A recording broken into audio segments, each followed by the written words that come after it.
स्वादिष्ट, रुचकर आणि कुरकुरीत, ज्याला खाल्ल्यावर सर्वांचाच आनंद द्विगुणित करणारा असा नाशिकच्या कराड बंधूंचा चविष्ट चिवडा आणि फरसाण भेळभत्ता. 1947 साली द्वारका परिसरात चालू झालेला हा कराड बंधूंचा चिवडा खाण्यासाठी दुकानावर खवय्यांची मोठी गर्दी उलटली असते. असा हा चिवडा आणि भेळभत्ता आहे. याचे वैशिष्ट्य असे की हा आता नाशिकच्या बाहेर सुद्धा गेला आहे. आज आपल्यासोबत या दुकानाचे चालक शांताराम कराड आहेत. बघूयात ते काय सांगतात. दुकानाची सुरुवात आम्ही 8x8च्या टपरीपासून सुरू केली. द्वारका परिसरात पेपर न्यूजची एक दुकान होती, ती विकत घेतली आणि हे दुकान चालू केलं. 23 डिसेंबर 1974 साली या दुकानाला सुरुवात झाली.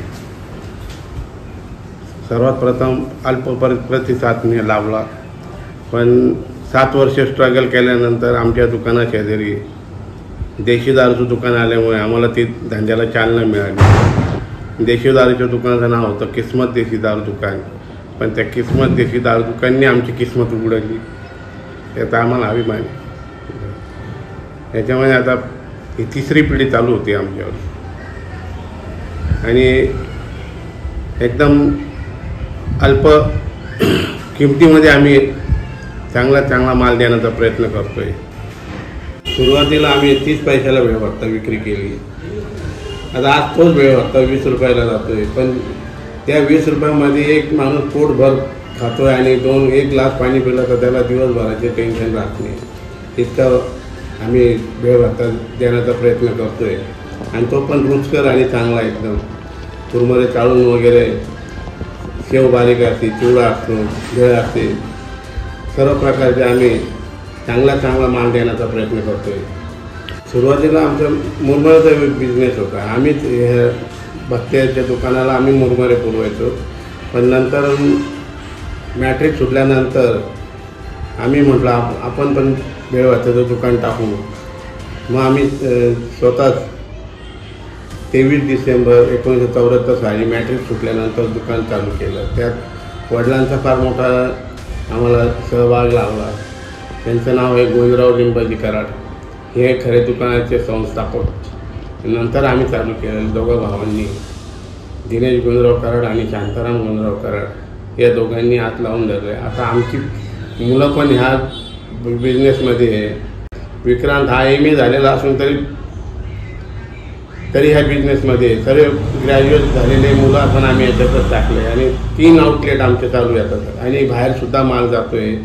ठाणा, कल्याण, भिवंडी, इगतपुरी, घोटीपासून पुढं माल आमचं चालू असतो. सर प्रत्येकाला ठरवून दिलेलं आहे, आम्ही त्या पद्धतीने त्यांना माल पुरवत राहतो. पॅकिंगमध्ये असतं. कराड बंधू भेळभत्ता, चिवडा, फरसाण पाव किलो आणि अर्धा किलोमध्ये पॅकिंगमध्ये असतो आमचं. कमीत कमी 45 दिवस माल टिकतो असं, पण आम्ही तर 6 महिने आपलं 60 दिवस माल टिकतो, पण आम्ही 45 दिवसाचीच त्याच्यावर हे टाकलेली आहे. कारण खाद्यपदार्थ हा लवकरात खाण्यात यावं म्हणून आम्ही त्याच्यावर 45 दिवस टाकलेले. तरी माल व्यवस्थित राहतो. 2 महिने राहिल्या तरी काही होत नाही, कारण आपण त्याच्यात नायट्रोजन वगैरे टाकून पॅकिंग वगैरे एकदम व्यवस्थित करून ते पाठवतो. पहिले कारखाना आमचा स्वतःचाच होता, पण आता लेबर प्रॉब्लेममुळे आम्ही घोटीवरून ते कुरमुरे मागवतो आणि पोहे असतात, त्याच्यात भाजके पोहे,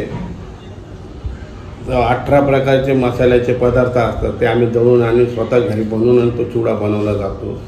त्यानंतर शेव पण घरीच बनवता आता. सर्व जो माल आहे तो घरीच बनवला जातो. त्यामुळे त्या मालाची चव आहे तशीच कायमस्वरूपी टिकलेली आहे आणि टिकवण्याचा प्रयत्न करतो आहे आम्ही. रोजचे तरी किती माल किंवा किती सामान इथून जातो? तरी 1001 किलो माल आमचा रोजचा बाहेर जातो. आम्ही रोजचे रोज अगदी फ्रेश माल बनवून गिऱ्हाईकांपर्यंत पोहोचवण्याचा प्रयत्न करतो आहे. असा माल बनवून ठेवून 8 दिवस विक्री करत नाही. रोजचे रोज माल बनवला जातो, रोजचे रोज विक्री होते. त्याच्यामुळे आम्ही जास्तच्या मागं लागत, पण गिऱ्हाईकांना क्वालिटी मिळवणं ही आमचं खासियत आहे. म्हणून आम्ही रोजचे रोज ताजा माल गिऱ्हाईकांपर्यंत पोहोचवण्याचा प्रयत्न करतो आहे.